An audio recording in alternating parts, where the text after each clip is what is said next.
Selamat datang di pembelajaran IPA.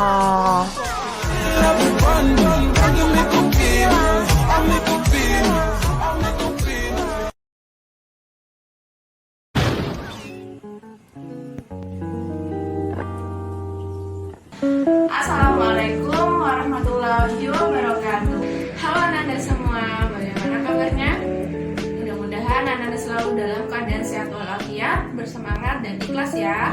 Baik Ananda, kali ini ada topik yang menarik yang akan kita bahas. Namun sebelum itu jangan lupa berdoa dan siapkan catatan dan alat tulis yang diperlukan untuk mencatat hal penting yang akan Ibu sampaikan.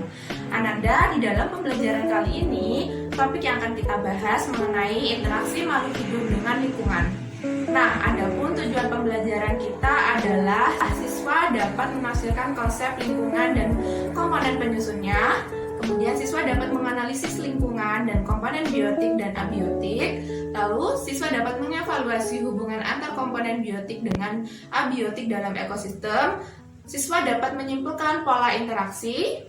Kemudian siswa dapat menjelaskan lebih lanjut satuan dalam ekosistem. Dan yang terakhir, siswa dapat meregulasi diri konsep interaksi makhluk hidup.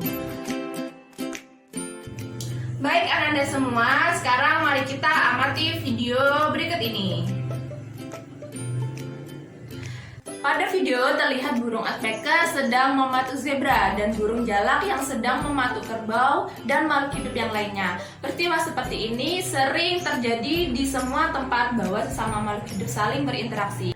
Sekarang mari kita lihat video berikut ini.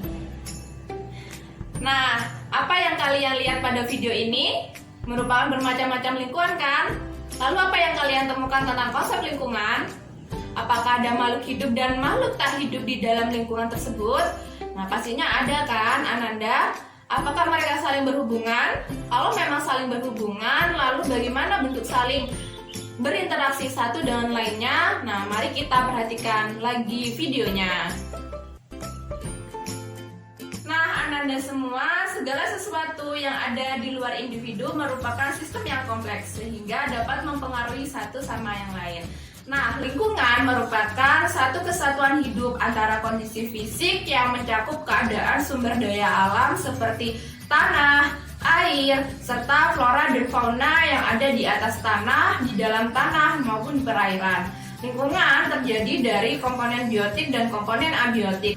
Yang pertama, tahukah Ananda komponen biotik? Nah, komponen biotik ini adalah komponen dalam ekosistem yang mengacu pada makhluk hidup atau organisme. Artinya, semua makhluk hidup dalam ekosistem termasuk dalam komponen biotik, baik itu manusia, hewan, tumbuhan, hingga makhluk mikrokosmik seperti bakteri atau dekomposer. Dan berdasarkan cara mendapatkan makanannya, komponen biotik ini dibedakan menjadi 3, yakni produsen, konsumen, dan pengurai. Yang pertama yaitu produsen atau organisme autotrof. Adalah komponen biotik atau makhluk hidup yang mampu menghasilkan makanannya sendiri. Nah, tumbuhan dapat membentuk makanannya sendiri lewat proses fotosintesis.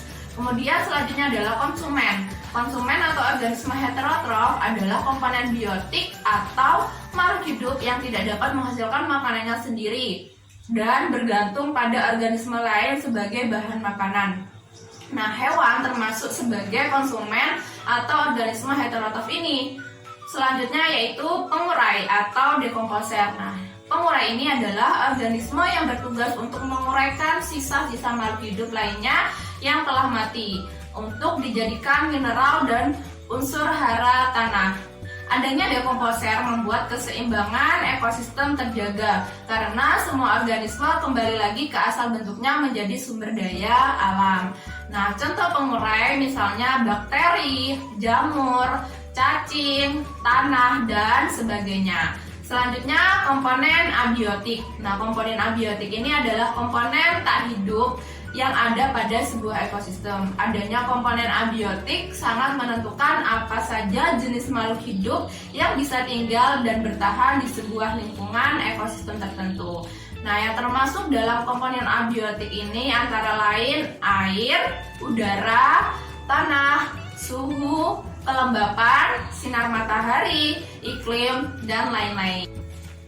Nah, hubungan saling ketergantungan antara komponen biotik dengan komponen abiotik terjadi di antara produsen, konsumen, dan pengurai yang seperti kita ketahui seperti tadi. Nah, setiap makhluk hidup memerlukan makhluk hidup lainnya untuk saling mendukung kehidupan baik secara langsung maupun tidak langsung.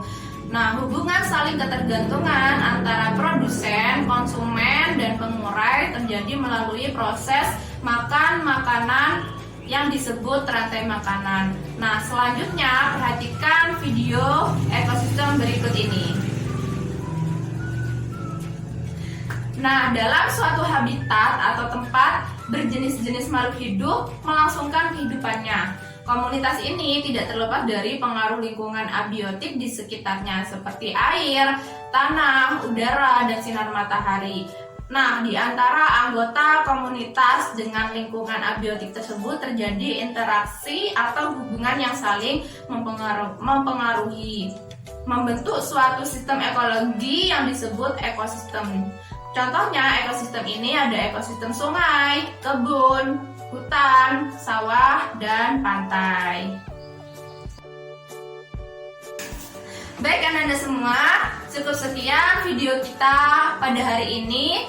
Jadi tetap pelajari materi ini karena pada pertemuan selanjutnya kita akan tetap membahas mengenai interaksi makhluk hidup dengan lingkungannya pada bab bentuk saling ketergantungan dan rantai makanan. Sampai jumpa Anda semua.